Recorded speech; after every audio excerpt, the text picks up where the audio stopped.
And this is just a short My Jeep update to let you know I'm still working on, yes, the vapor canister assembly and all the components that go with it. I'm still stumped on it. It's just some of the connections I'm having problems with, like that flow management pump and valve. It's been slow progress, but I will get there and keep you updated, because I want to get this thing out on the road and test drive and start to break in on my differential.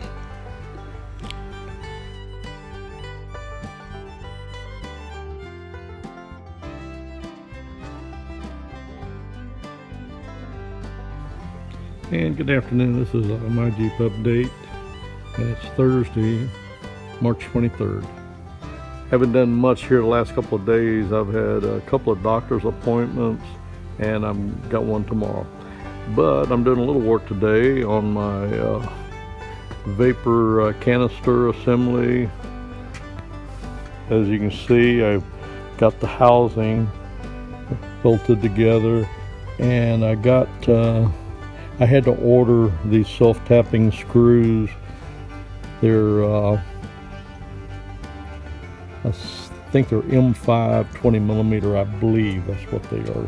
I had to have 3 of them to mount that leak detection pump. I got it mounted, and I'm going to start hooking up hoses.